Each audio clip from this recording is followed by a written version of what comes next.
We're going to continue in our series of videos on keys to developing skill with rhetoric. So now we come to key number 4, understanding context. In order to fully understand how to use context in building rhetorical skills, we're going to have to look at our rhetorical triangle and modify it somewhat. So you can see our original rhetorical triangle, audience or reader, subject, and speaker or writer, but we've added to it. Let me go ahead and explain that. First, you have to remember rhetorical transactions always take place in a context. And context means a convergence of time, place, people, events, and motivating forces. Every rhetorical transaction has one of these. And it influences how the rhetor understands, analyzes, and generates the persona, the appeals, and the subject matter material. So you can look at it one way. This key to developing skill with rhetoric, which is understanding context, builds on the 3 previous keys: understanding persona, understanding appeals, and understanding subject matter. Secondly, every rhetorical transaction is designed to achieve an aim, a purpose, or an intention.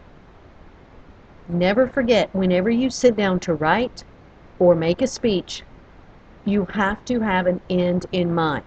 You have to understand what you're trying to accomplish in order to fully use your rhetorical skills to their best advantage.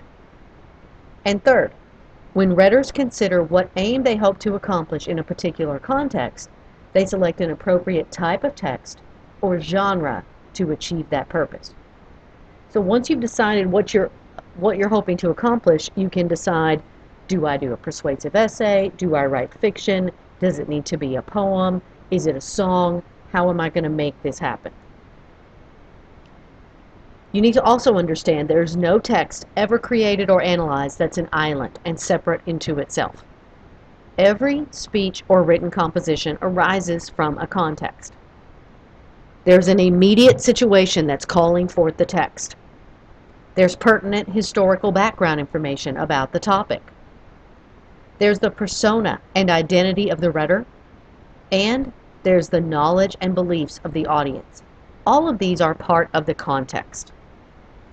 The context of a speech or written composition strongly shapes how rhetors argue their positions or explore their ideas. An effective speaker or writer knows how to allude to the context in a work, so that people will understand what that context is. And a careful reader understands how context affects a text under analysis. Understanding that context can make you understand what you read so much more. Remember that topical events serve the important purpose of locating time and space for an audience.